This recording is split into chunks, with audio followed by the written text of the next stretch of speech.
Okay, so magandang araw guys. Ito po yung first video after ng configuration ko sa server. Actually, dapat kanina pa sana to, kaninang umaga. Ngayon, alas 12 na ng gabi ulit.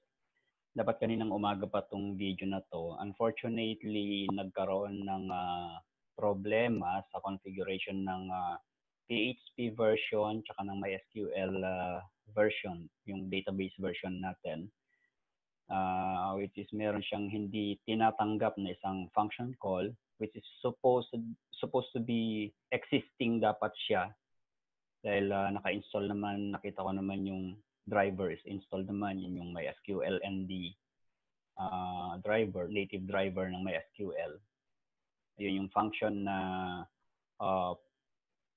MySQLi fetch all function. So ngayon na-remedyo na by upgrading the PHP version to PHP 4 na remedyo naman. Pero dito kasi sa local host ko, PHP 7.3 lang yung gamit ko pero updated yung driver. So, ayun, okay na siya. Ngayon, titingnan natin yung site first attempt to. First time kong gagamitin yung site sa mismong live server. Okay, so isa-share natin yung screen. Titingnan po natin kung wala ng errors. Okay, so isa-share natin yung screen.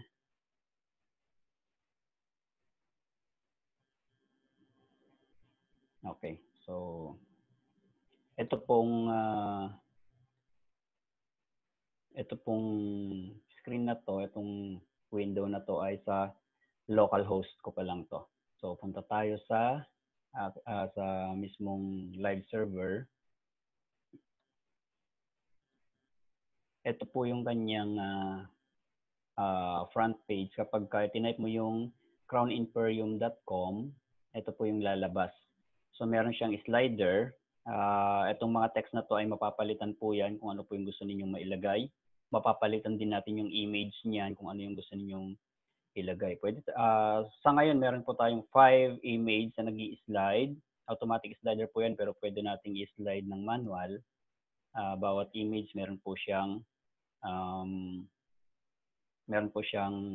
caption na nakapatong sa kanya. Ayan, papalitan po natin yun kung ano gusto ninyong ilagay. Sa baba po ay meron 3 slot. Pwede nating lagyan ng testimonial or pwedeng mission vision or something na gusto ninyong ilagay dyan. Dito sa front page po, meron tayong 3 buttons lang. Dito po yung logo po ninyo may lalagay dito and then yung pangalan kung anong gusto niyo yung pangalan ng company ilagay dito. Dito sa may top bar, meron lang po tayong register and then account activation tsaka login. Yan lang po ang meron dito ngayon. Okay, so tingnan muna natin yung registration.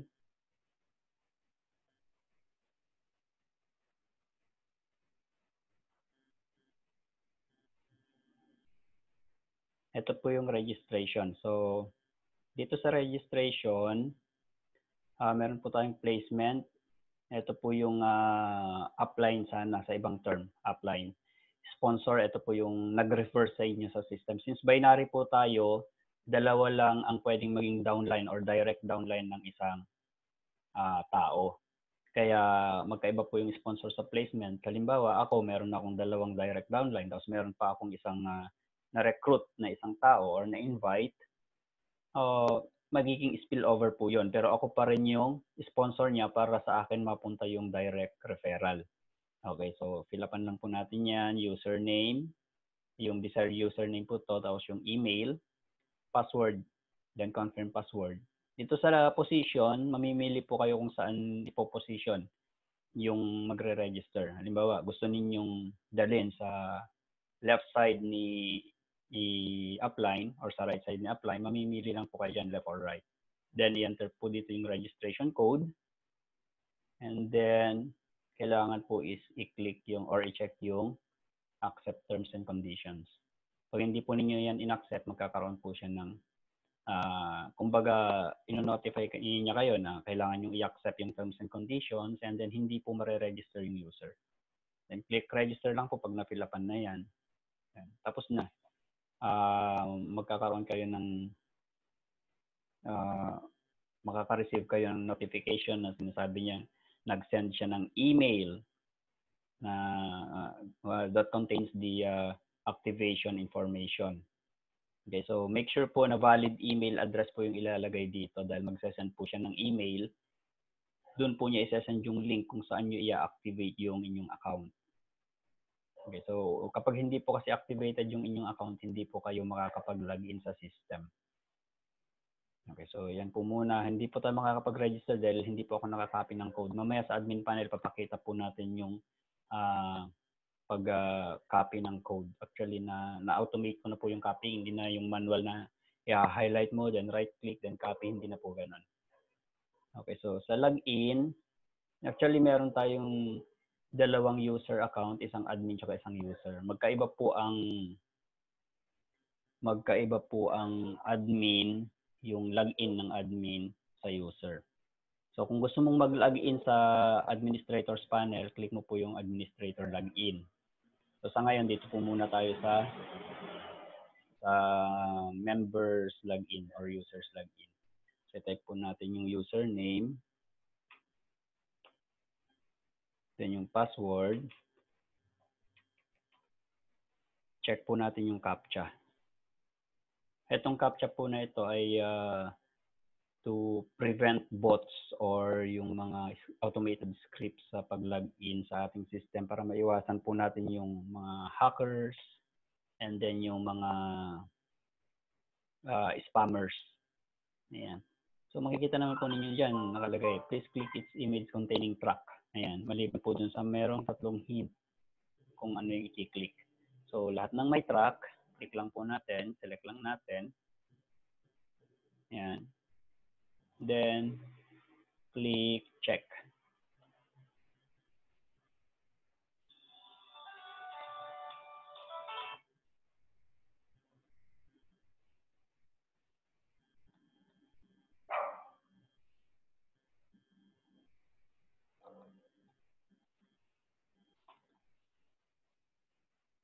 Ayan po, so nakalagin na tayo sa dashboard. Dito po sa dashboard, makikita po ninyo meron tayong shopping cart, meron tayong notification, meron tayong user icon. Ayan. So meron po tayong mga cards. Kung tawagin po ito cards, at dito po makikita yung inyong balance, yung available balance, yung pairing bonus ninyo. Etong pairing bonus na to, tsaka yung unilevel bonus, naka-add na siya sa balance. Pati yung direct referral bonus. Yan, naka-add na rin po siya dyan. Kaya lang po, Wandel, meron tayong withdrawal. Meron tayong pending withdrawal. Makikita niyo mamaya. Then, information lang po dito sa baba ng dashboard. Yan. Yung ibang mga, yung mga gusto ninyong, o yung kailangan ninyong gawin, nandito po siya sa left sidebar, tsaka sa top bar. Okay. So, unahin po natin sa user profile. Dito po, kukumpletohin po ninyo itong user profile ninyo. Remember, ang user profile po ay viewable publicly. Ayan. So, eto, fill upan lang po ninyo yung ng tamang information. Ito po yung preview niya. Ito yung magiging itsura niya kapag kakuan. Okay. So, once na fill upan po natin, click lang po yung update profile. Pag na-fill upan na natin yan, yun pong ating profile picture ay hindi pa, ayan, your profile information updated successfully. Sa lahat po ng mga ganitong nagpapakita ng mga notifications, pwede po ninyong i-close yan. Kung halimbawa parang napapangitan kayo na may mga nakasingit na mga notification, pwede po ninyo yung i-close. Yan. Okay, so para po i-update ninyo yung inyong profile picture, click lang po ninyo yung choose file, tapos select photo, then click save. Meron pong condition dito sa pag-upload ng image. Only image file allowed, maximum file size is 400 kilobyte. Ayan. Yan po para i-minimize po natin yung web space natin. Yung disk space po natin, kailangan i-limit natin yan. Kasi may mga images po na minsan 3 kilobytes, 5 kilobytes, medyo 1.0. Magbagal po kasi sa loading yun. Kapag yung mga ganong kalalaking image ang ilo-load mo sa isang web page, mabagal po siya. Kaya mini-minimize po natin. Anyway, madali lang naman pong halimbawa, kuha sa camera at mataas yung kanyang resolution. Let's say umabot siya ng 3 megabyte. I-edit lang po ninyo sa mga phones naman po, may mga built-in editor yan. Once na in-edit ninyo, bababa po yan sa kilobyte lang. Okay, so yan po. Kung gusto ninyo makita yung public profile ninyo, click lang po ninyo yung preview public profile. Yan. Yan po yung public profile nyo. Yan po yung makikita ng ibang mga members. Okay. And then, paano mo titingnan yung profile ng ibang members? Halimbawa, alam mo yung kanyang username. Let's say, si Tikbalang. Search mo lang po siya dyan.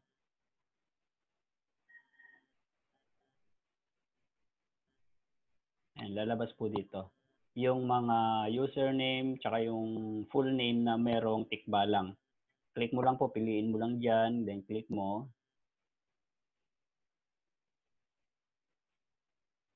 Ayan.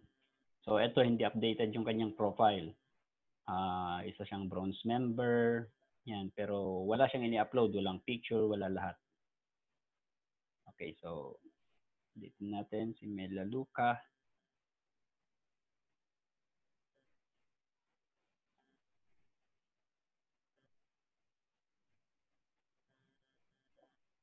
Okay, so next po is itong genealogy. Titingnan mo lang naman po yung genealogy list mo. Pagka-click mo dyan, makikita mo yung genealogy list mo. Ayan. Sa withdrawal, dito po kayo mag-request ng withdrawals. Enter lang po ninyo yung amount, kung magkano. Makikita po ninyo yung, ito, meron tayong total withdrawal requested. Meron tayong 1.5 na pending withdrawals natin to 1.5, hindi pa ina-approve ng admin. And then, meron tayong available balance na 1,250. Hindi ka pwedeng mag-request ng withdrawal below 500.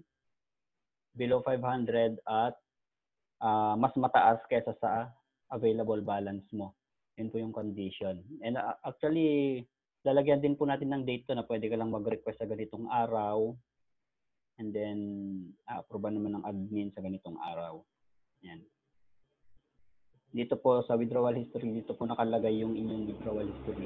Nakalagay po dito, kailan mo ni-request yung withdrawal, magkano yung gross amount, ano yung status niya, kailan in-approve, kung sakaling in-approve na, tsaka yung remarks ng admin. Okay, nakalist po dyan. Lahat ng withdrawal transactions, mapupunta po dyan. And then, purchases. Dito po sa purchases naman, dito ka mamimili ng products. Di ba meron po tayong Unilevel. Ayan. So, dito parang ito po yung parang pinaka-storefront niya. Okay, so dito sa storefront, makikita mo, meron siyang mga products.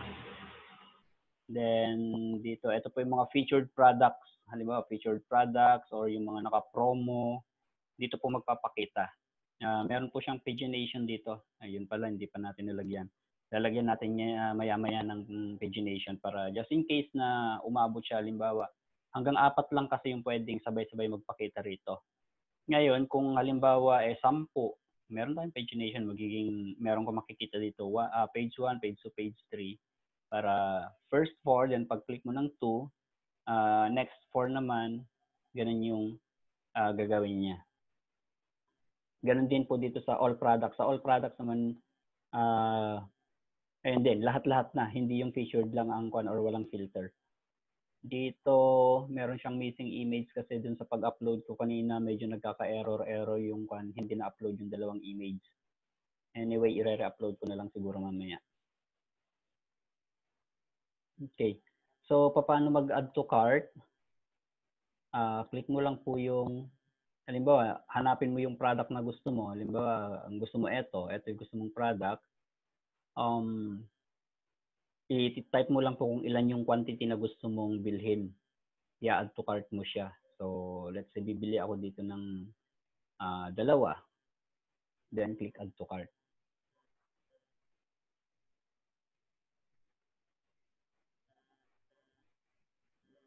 Okay, makikita po ninyo dun sa taas, dun sa cart ninyo, merong nadagdag na notification dun, isa. Okay. So ngayon, gusto ko pang bumili ngayon ng eto naman, Radiance Glutacare. Lagyan mo lang siya ng isa ulit.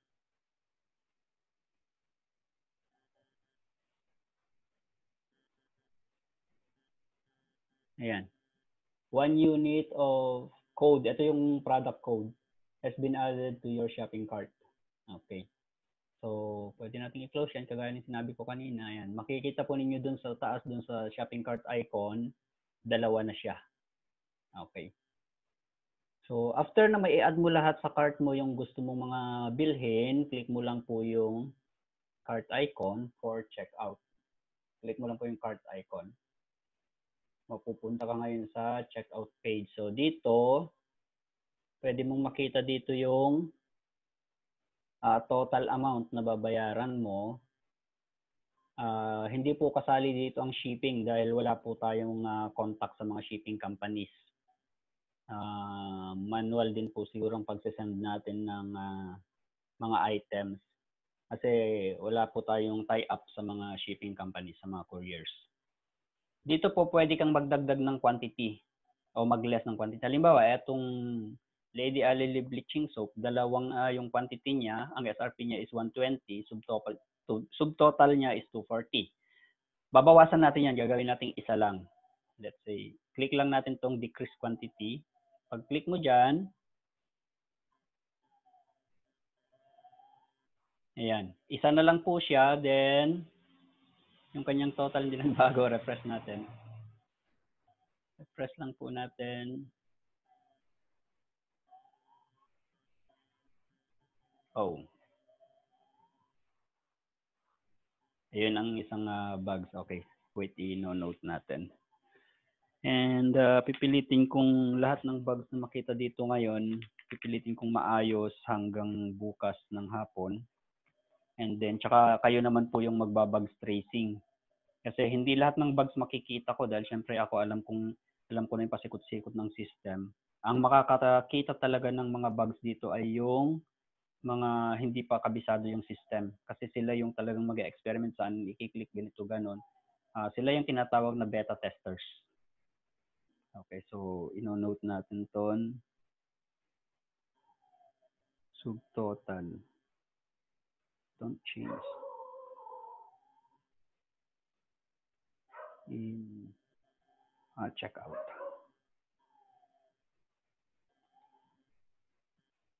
When adding and decreasing quantity. Isa. Ito po, i-upload ko lang tong video na to para po maipakita sa inyo yung initial na itsura niya. Then, kung may bago kayo mag-test, baka sakaling meron na rin po kayong makita na rin ninyo yung mga dapat mabago. Kung meron na rin po kayong logo, and then kung ano yung mailalagay dun sa pinaka-front page niya, pwede na rin po ninyong isend sa akin para mailagay na rin. Okay. Next. Then pagka okay na po yan, click lang po yung checkout.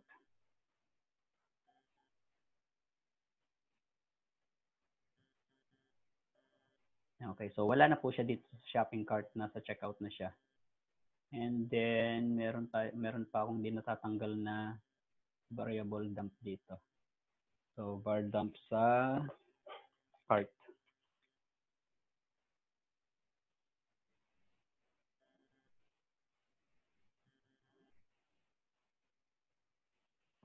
Var dump in cart.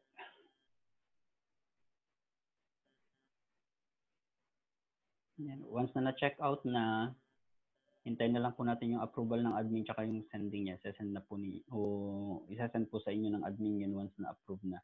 Kasi hintayin pa po niya yung confirmation of payment po. Okay, so yan yung sa purchases. Next is dito sa notification. Sa ngayon, walang notification pero pag nag-send ang admin ng notification, lalabas po dito lahat. Then maliban sa front page, kapag system notification yung sinend ng admin, lahat ng visitors ng site, members man or non-members, ay makikita sa front page yung notification na yon. Mamaya papakita natin. Okay, and then I'm planning din na maglagay din ng messaging system dito para yung isang member makakapag-send ng message sa isang member. Okay, so siguro gagawin ko yun for a day or less. Okay, so profile, tapos na tayo dyan. Change password.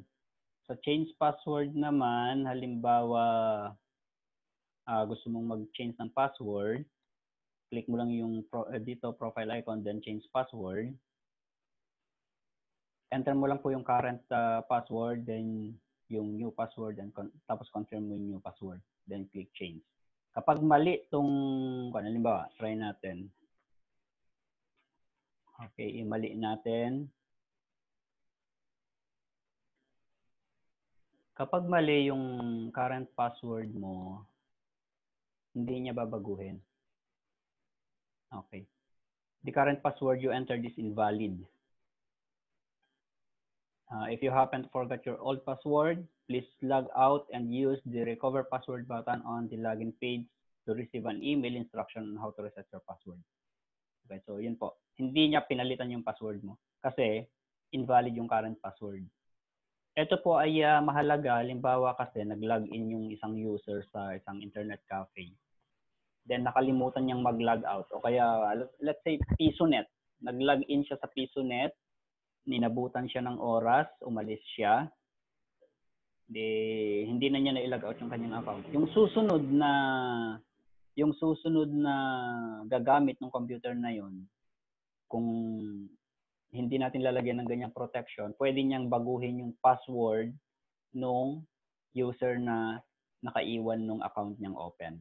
So, nilagyan pa rin natin ng para sa seguridad na rin po ng user kahit na mag-login sila sa mga public internet rental. Okay. Okay, so yan lang po. Then, log out tayo. Papakita po natin yung recover password.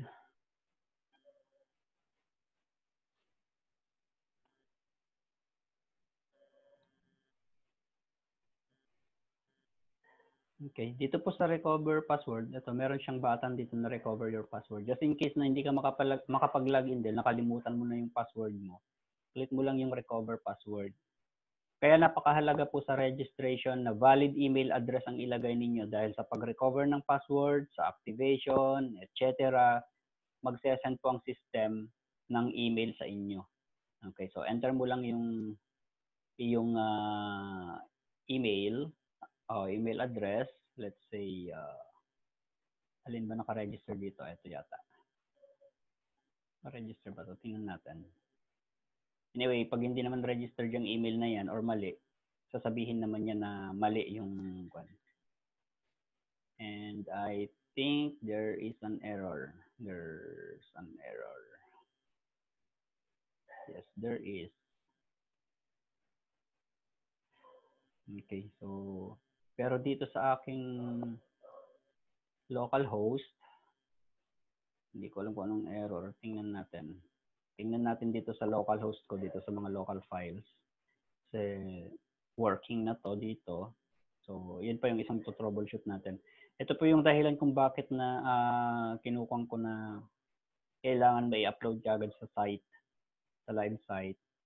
Dahil doon tayo magta-troubleshoot mismo sa live site. Dahil maraming lalabas na mga problems dahil sa misconfiguration.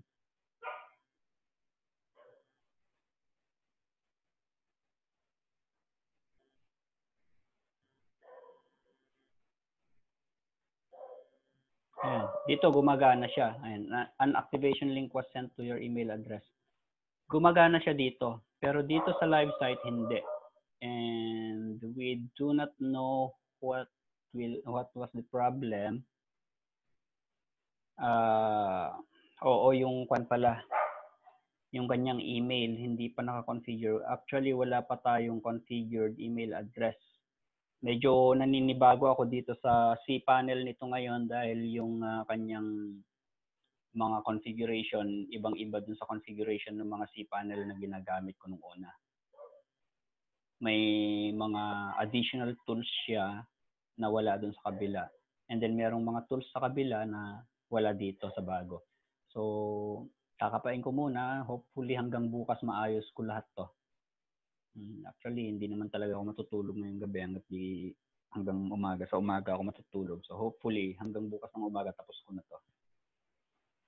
Okay, so nag-send siya dyan, pero dun sa kabila hindi. Then, titingnan natin anong naging problema. Oo, yung niya palang kwan. Okay, so okay dito. Balik tayo dun sa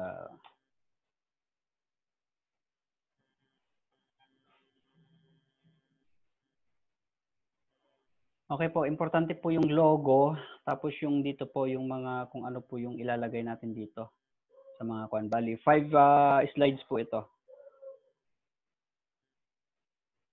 5 slides po yan.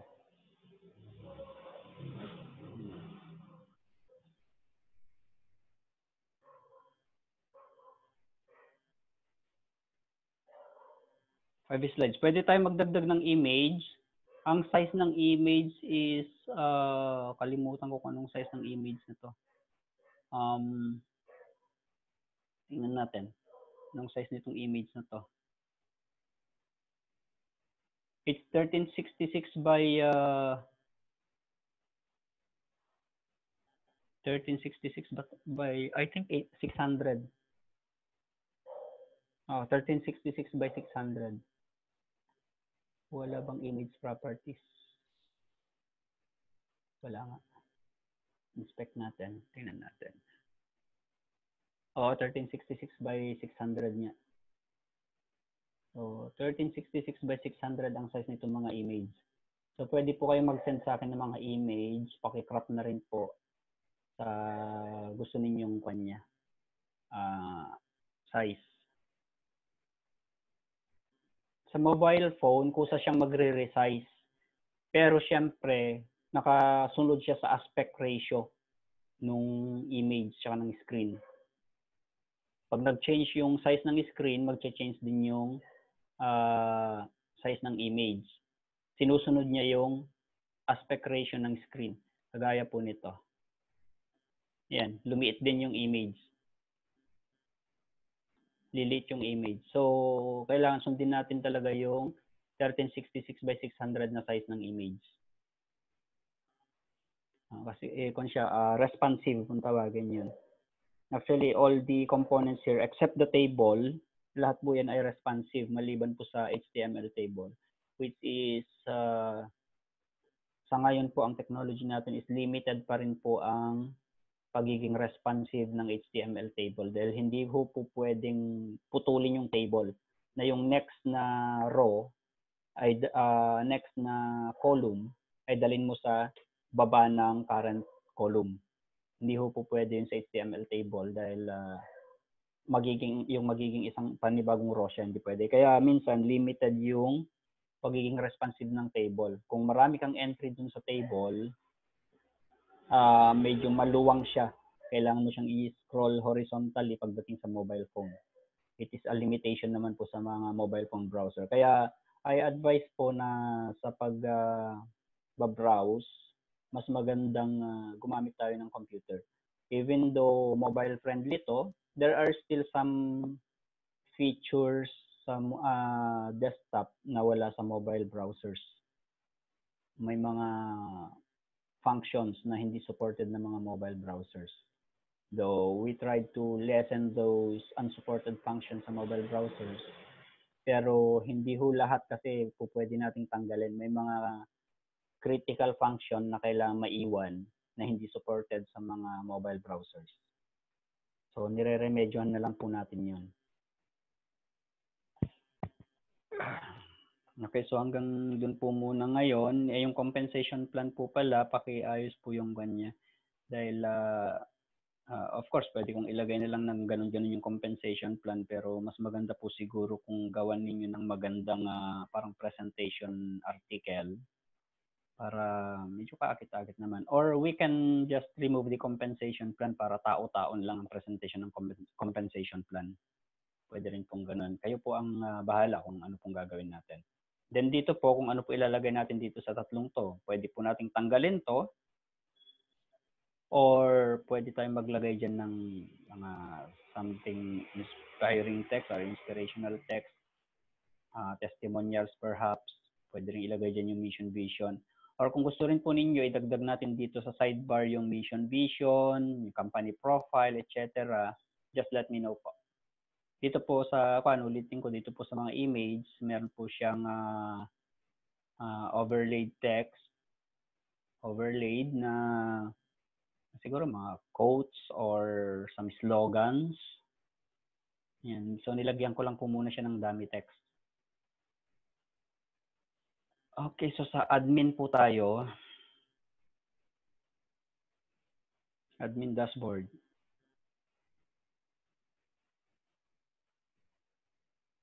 Sa admin dashboard, kaya nang sabi ko kanina, iba yung login ng admin. So, click po natin yung administrator login.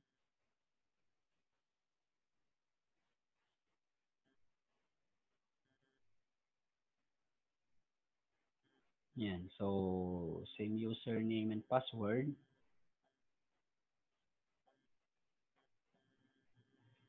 Click natin yung I am human. Yan. Ano ba to? Ano sabi? Motorcycle. Isa, dalawa, tatlo. Is this a bike? Labo na talaga mata ko. Bike yata to. Check. Oops, motorcycle pala yun kanina.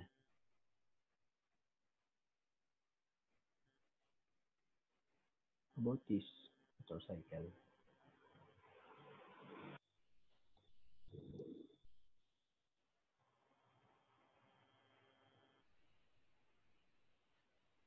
Ito po. So, dito, nag-iisip pa ako kung ilalagay dito sa part na to. Sa display lang. Actually, sa kon naman. Ito po yung code management. Dito mo kukunin tsaka mag-generate ng registration codes. Nakita naman na po ninyo ito nung una. Pero ngayon, pwede po ninyong i-delete yung code. Click lang ninyo yung delete or pwede ninyong i-copy. So, click lang po yung copy. Na-copy na po siya. Lalagyan na lang po natin mamaya ng na paste na siya. Na-copy na. Let's say, ito yung ka-copy natin. Yan. Lalagyan na lang natin siya ng alert or message box na sinasabi niyang na-copy na yung text sa clipboard. Okay. So magkakaiba po, bronze, silvers, and gold. Magkakaiba po sila. Ang ginawa ko dito is the system determines the registration code or yung parang pinaghihiwa or ano ba yun? Pinaghihiwa-hiwalay or parang ano ba tawag doon? Sinasala niya or ginugrupo niya base po sa prefix. So mapapansin niyo yung mga bronze codes ay nag-uumpisa sa CU. CU is yung po kasi yan yung symbol ng copper, which ang bronze po kasi ay isang metallic alloy na binubuo mostly ng copper and iron. Okay, so mas maraming percentage yung copper, so copper yung nilagay yung symbol. Sa silver is AG and sa gold AU. Ayun, may mali dito. Nabago yan nung hindi ko pala naibalik dahil sa paglalagay ko ng is kinapi ko yung code nito, ng pagination dito. So, babaguhin ko yan. Siguro mga 5 minutes lang tapos na yan. Dapat ko AU, not age. Okay, so sa pagination, gumagana naman na po. Makikita ninyo is number 42 na yung ID nito. Pag-click mo sa number 2, page 2, naging 43 na, 43 to 51 kasi we have 19 codes available sa bronze. Ito, 52. Tingnan natin. Okay, so 53 to 61 na siya. Okay, ganun po siya. Ito naman yung mga used codes. Makikita ninyo, marami na nakalagay dyan. Pare-parehong pangalan. Yan po yung mga ginamit ko for testing. Bago po implementation, bago gamitin ito talaga, itong system na to, buburahin ko po lahat ng records. Iiwan ko lang yung isang username ng admin tsaka isang username ng user. Yung username po ng yung naiiwan ko para sa users table, yun po yung magiging top, parang tawag doon, user 0 o kaya upline 0. Siya po yung magiging parang pinaka-top starting point ng lahat ng genealogy. Okay, so kailangan meron po tayong isang ganun dahil kung hindi po tayo makakapag-register ng mga accounts. Kasi kakailanganin po natin ng isang user na magiging upline. Hahanapin po yun ng registration functions.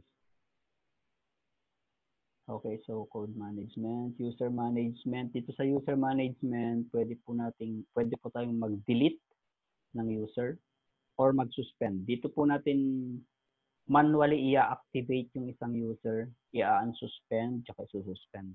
Halimbawa, ang mga bagong user ay papasok siya dito sa inactive users, yung mga bagong registered na hindi pa nakapag-activate ng mga accounts nila. Pwede natin silang i-activate dito. So, click mo lang yung check button para ma-activate siya. Kung i-delete mo naman siya, click mo lang yung delete button, i-delete niyang buo yung user sa database. Just be careful po kasi yung mga na-delete natin, irreversible po yun. Unrecoverable. Once deleted, will remain deleted. Hindi na po natin na ibabalik yun. Unless yung user na yun, kabisado niya yung mga data na ginamit niya noon, I can edit the database and reinsert that user. Pero iba lang talaga yung nag-register na lang siya ng panibago. Pero kung may mga downlines na siya, kailangan wag na siya mag-register. Kailangan dun is i-con talaga siya. I-edit yung database. So, in that case po, contact me kung kailang i-edit yung database kasi hindi ko pwedeng ipagkatiwala sa inyo yung pag-i-edit ng database because it is very risky. One wrong move will ruin the whole system. Isang bagay lang po, isang maling galaw lang sa database as well as sa cPanel, pag nagkamali ka, will render the whole system unusable. Okay, so later siguro sa cPanel, medyo tuturo natin, papahapyawan natin kung ano lang yung pwede ninyong gawin. Pero pagdating sa database, medyo mahirap po. Hindi po basta-basta kung wala po kayong knowledge sa SQL language. Kailangan mapag-aralan nyo muna ng SQL language para kahit na yung mga basic SQL query statement man lang, at least medyo mas magiging safe yung database po. Okay, so dito naman, ito yung list ng mga active users. Pwede ninyong i-suspend. Once sinuspend ninyo yung user, hindi na siya makakapag-login. Kasi suspended siya. Okay, so once suspended, di makakapag-login, and then pagka gusto mo siyang i-unsuspend o i-reactivate yung account niya, pwede mo lang i-click yung check button dito sa inactive users. Okay. So dito naman po sa withdrawals,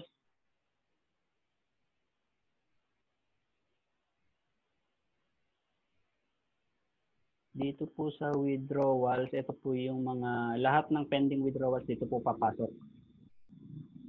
Meron po tayo dito approve and cancel.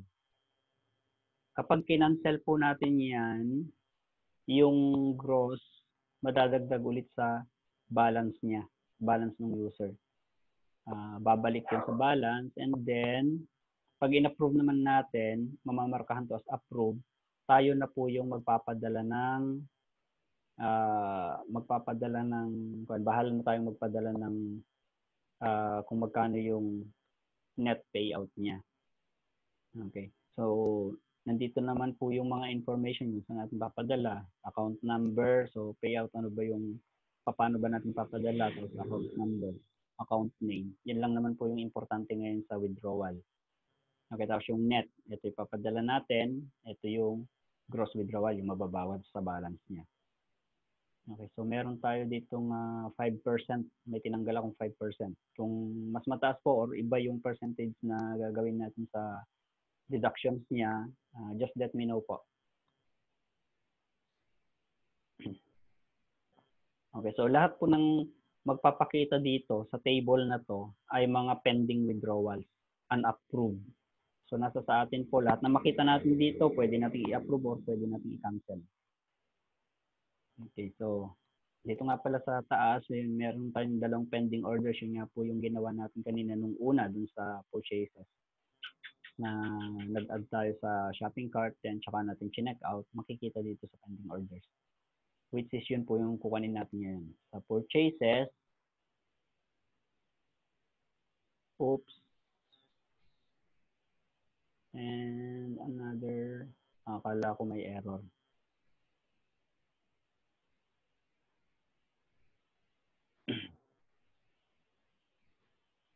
Okay, so purchase management, makikita po natin dito yung listahan ng mga pinurchase ng mga users. Buo po yan.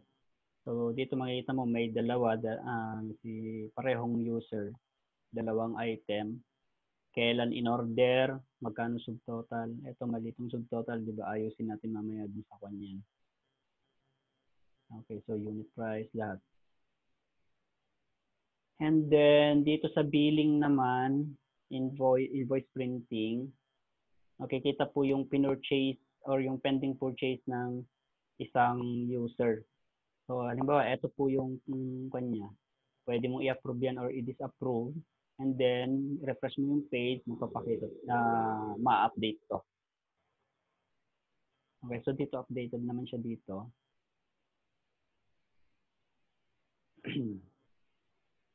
Updated siya dito. Dito lang hindi. Tsaka dun sa kanina. Sa checkout. Anyway, ayusin natin yan. Nandito na rin yung billing address niya. Etong billing address po niya ay kinukuha niya dun sa mismong profile ng user. That is why we need to encourage the users na i-update po yung kanilang profile para makapag-purchase sila ng maayos. Total, saglit lang namang i-update yung profile nila, i-enter lang yung mga information nila. Kasi wala naman po tayong ibang source ng information ng mga user kundi yung mismong profile nila. Doon natin kukunin yung billing address niya, kung saan papadala yung item, tsaka kung ano yung pangalan niya, nandyan po lahat. Then pagka na-verify po natin tama to, pwede po natin click yung print preview. Itong print preview ay separate po ito. Separate module to na depende yung magiging itsura nito is depende po sa printer na naka-install sa computer. Okay, so hindi ko talaga pwede sa cellphone to dahil ang cellphone is wala siyang printer driver na nakakonekta agad dun sa available printer.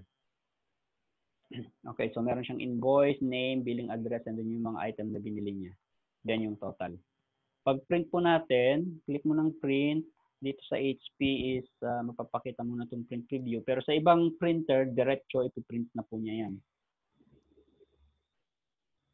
Pag nagpakita yung print preview, pwede mo siyang i-edit. You can change the layout. Halimbawa, ito, naka-portrait. Pwede mong gawing landscape. Pwede mong gawing colored or black and white, etc. Okay, so more settings naman. Pwede mong baguhin yung paper, gawin mong letter or legal, etc. Okay, so click print, magpiprint na po siya. Pagkatapos mo mag-print, click back para bumalik ka sa dating location. Yan.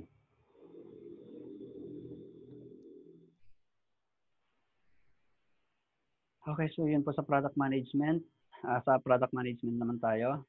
Click ng product management. Dito po tayo mag-a-add at mag-e-edit ng mga products. Okay, so ito po, kung gusto niyo mag-add ng products, fill upan po ninyo to. Fill upan po ninyo to, product code, product name, tapos yung category niya, ano yung category niya, mamili ka dyan. Kung yung mga categories po ng kanyo, i-PM nyo lang po sa akin para idagdag natin sa database. Kasi ito po automatic in-query nyo sa database. cosmetics, perfume, accessories, etc. Then, subcategories. Pagka pinili mo yung cosmetics, ano yung mga subcategories, bath soap, lip tint, makeup, blah, blah, blah. Din po natin yan. Then, packaging size. Packaging, ano yung packaging niya? Box, bottle, or plastic pouch, etc. Pwede kang maglagay ng kahit ano. Dimension, ano yung kanya, 4-inch height and 2-inch diameter, etc. Product weight, ilang grams, ilang pounds, ilang ounce. And then, ito po kasi is, kaya po natin ito inilagay ay importante po ito para sa courier. Ito po yung magde-determine kung magkano babayaran natin sa mga shipping companies. Meron po silang mga categories.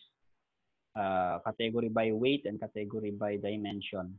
And then the category by packaging. Yun po yung computation ng mga couriers. So, kung gusto ninyong malaman kung magkano natin i-charge yung mga user para sa shipping fee, kausapin po natin ng perhaps JNT, LBC, JRS, etc. Okay, so lagay po natin dito yung suggested retail price niya, yung capital price, ito yung puhunan, magkano puhunan ng bawat unit. Let's say, isang box, magkano puhunan. Quantity, ilan yung order na dumating. Halimbawa, merong dumating na isang box that is 36 pieces, lagay mo 36. Kasi per unit ang bentahan natin sa mga user.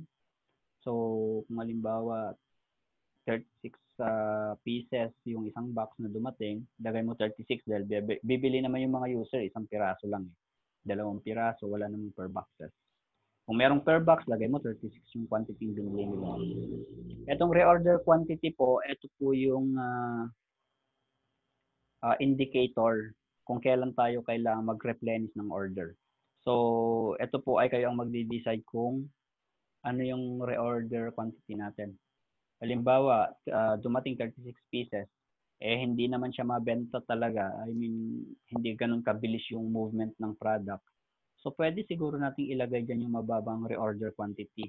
Let's say 5. Ibig sabihin ng 5, kapag yung quantity natin ay umabot sa 5 pieces lang, magkakaroon siya ng indication na kailangan mo nang mag-replenish ng stock. Ayan po. Okay, so product info, supplier. Sino ang supplier ng product na yan? Product tags, ito po ay kailangan para sa searching ng product. Para sa pag-search.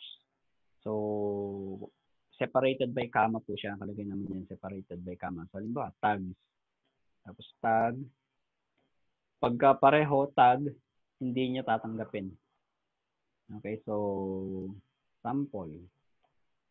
Another sample.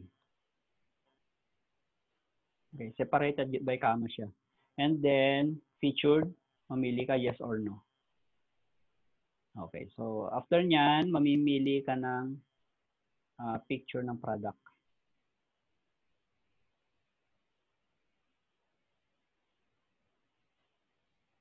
Let's say,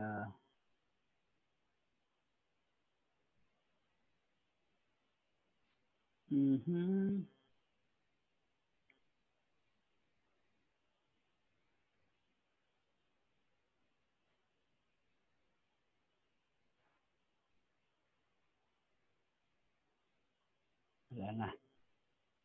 Documents.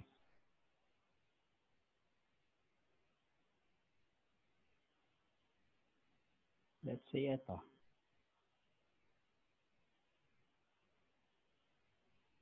Yan. Masyadong malaki yung image. Anyway, ikakrop naman niya yan. But ina-advise ko po na, I think ilang ba yung limit nito. Hindi ko lang nailagay kung anong limit eh. Pero may limit din po yan. I think mga nasa 1 megabyte. 1 megabyte po ang limit ng picture. So, pwede natin i-clear yan. Ngayon, kapag po okay na, click save lang po. Click save lang yan. Save or update product, and masasave na siya sa database. Magpapakita na po siya dito. Okay. So, once nagpakita siya dito, pwede mo siyang i-edit. Halimbawa, ito yung listahan ng mga available products, yung mga products na nakalagay ngayon sa nasa tawag dito, mga products na nasa database na pwede nang makita ng mga user para piliin or bilhin. Makikita po ninyo dito reorder quantity. Makikita mo itong Lily bleaching soap. 5 yung quantity niya, reorder quantity is 5. So, pareho sila. Naka-thumbs down na naka-red, ibig sabihin, dito po sa legend, needs to replenish inventory. Indication lang po ito. Okay, dito sa mercenarized lip tint, meron pong 4, 20, ganun din. Needs replenish. Etong mga to, stock okay. Edit product information. Yan. So, click lang po ninyo yan kung gusto ninyong i-edit. Delete product from database. Kung gusto ninyong i-delete yung product, click lang po yan. Okay, so i-edit natin to. Let's say magdadagdag tayo dito ng stock.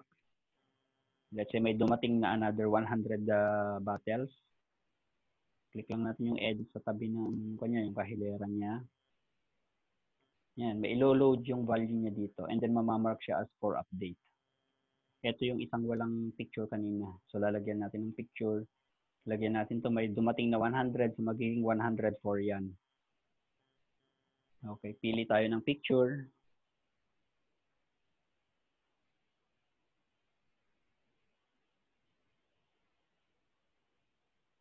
Ano ba size nun?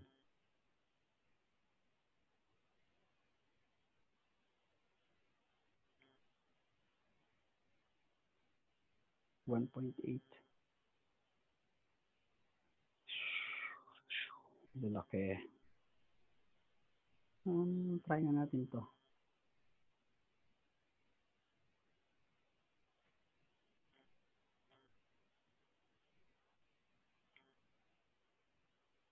Okay, so save update product.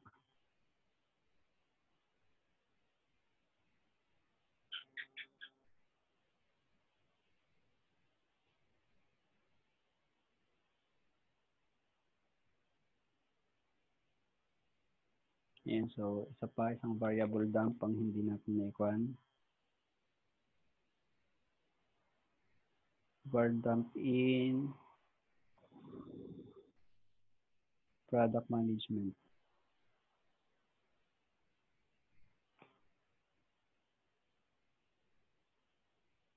Ayan. 500 hanggang 500 kilobyte lang. The file size is too large. Maximum of 500 kilobyte. Yun. Hanggang 500 kilobyte lang ang pwede. So, hindi siya na-save. Edit ulit natin.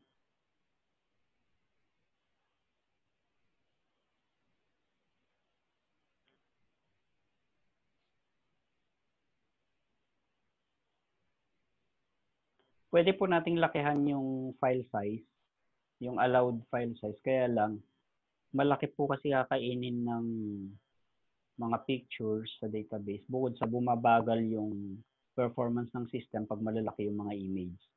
Yun po yung iniiwasan nating mangyari. Ayaw nating mangyari na kainin ng mga images yung ating bandwidth. Though unlimited naman ang bandwidth, kaya lang undesirable po yung masyadong mabagal ang loading. Okay, so let's say ito. Ano bang maliliit ang file size? 1.62.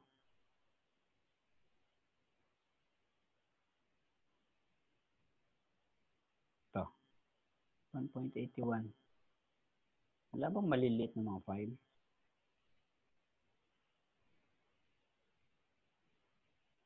Nasaan ba ako? Documents. Dito tayo sa download. Sigurado maliliit yan.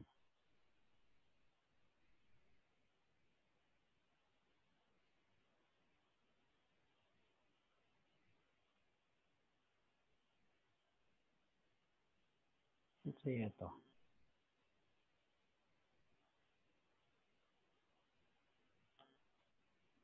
Ito ay 104. 104. Yan, save.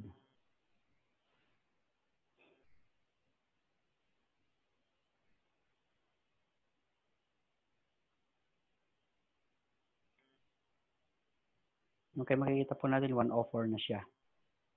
Hindi kagaya kanina at naka-okay na rin. Kung i-edit natin, makikita natin meron na rin siyang picture.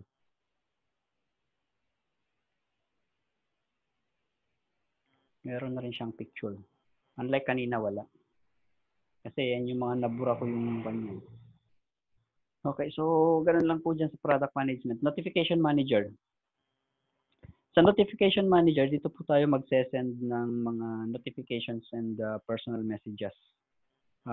Mamaya, lalagyan ko rin ng personal messages yung mga users mismo para pwede silang makapag-chat sa isa't isa.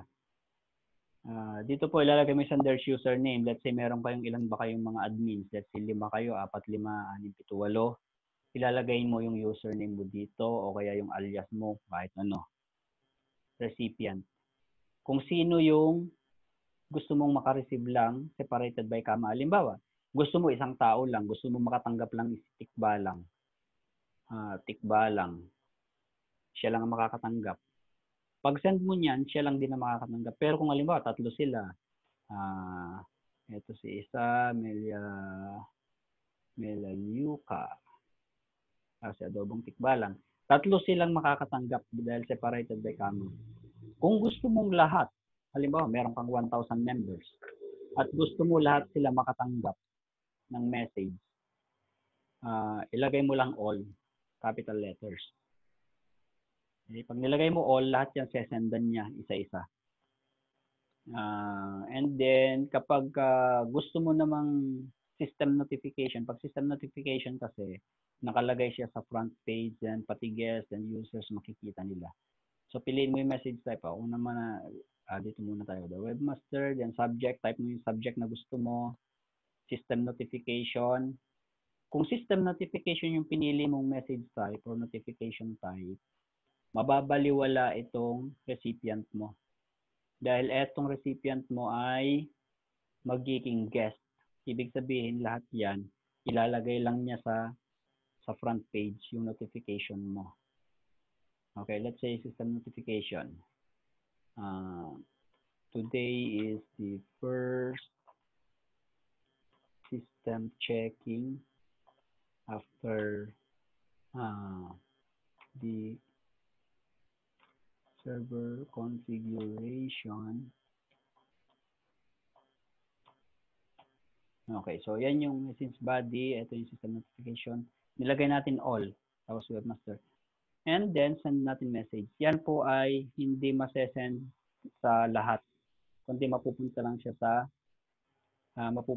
dun sa front page. Okay, system-wide notification has been successfully set. Diba? Nakalagay. Okay, close natin yan. Magsasend ulit tayo. Send all. All naman. Sender, the webmaster. All, subject, send to all notification. Ito ay mapupunta sa personal inbox nila. Sa personal inbox. So, hindi ang notification type natin ay hindi system notification. Piliin po natin yung personal message, warning, or announcement.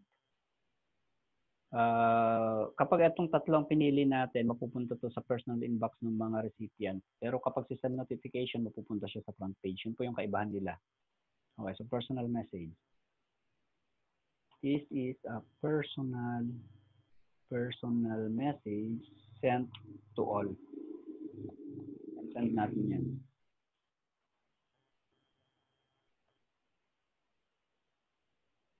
Notification has been sent to 0 recipient. Bakit? Oo. Yan yung ginagawa ko ng paraan bakit naging 0. Which is, nakita ko sa counter, hindi ko pa na-edit. I-edit natin mamaya. And then, mag-send ulit tayo ng isa lang. Papunta lang kay Melaluka. Then, ayan na lang. Personal message ulit. Single recipient message. Okay.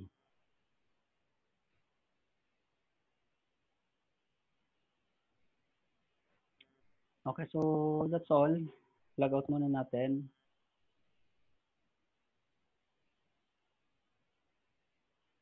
Punta tayo sa front page. Makikita natin yung system-wide notification.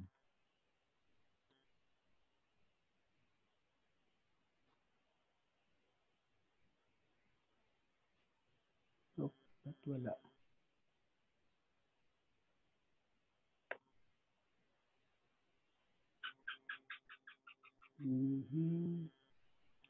So may konting problema. Kasi dito sa aking localhost,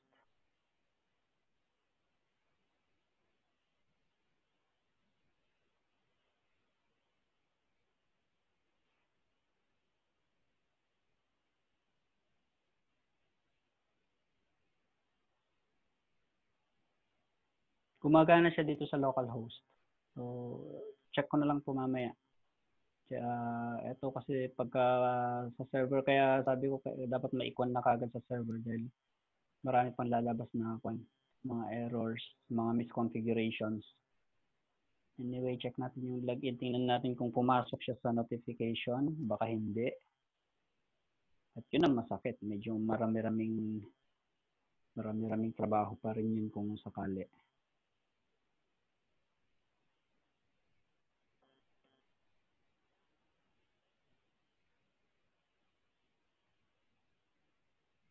So, ano ba to? Train.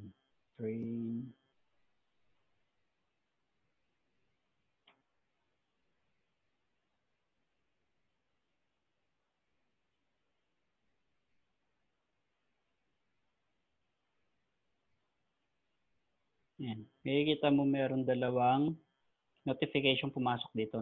Dalawa na yun. Pag-click mo yan, send to all, tsaka yung digit sa pan. Ito yung single lang kanina na sinend natin daw send to all. Click mo lang yung message para makita mo yung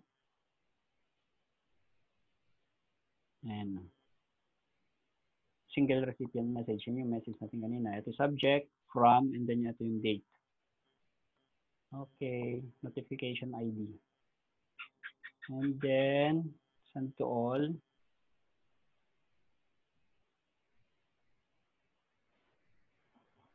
This personal message sent to all. Send to notification, blah, blah, blah. Makikita ninyo isa na lang pero dapat wala na yan. Pag refresh mo yan, 0 na rin yan. Dahil nabasa mo na. Ang nakikita mo lang dito is yung mga unread messages. So, lalagyan natin din to ng list of read messages. Then, pwede rin silang mag-delete ng mga message. Lalagyan natin to later. Inuna ko lang yung mga importanteng kasi. Okay, so that's it. Ayusin ko na lang muna yung mga nakita kong error niya. Tingnan, i-check ko ulit yung version ng mga applications na naka-install sa server. Okay, so hanggang dito na lang po muna and ninyo hanggang bukas may mamaya-maya lang kasi 1:34 na. Mamaya-maya may mga development updates ulit na madadagdag. So thank you very much po and hanggang dito na lang muna.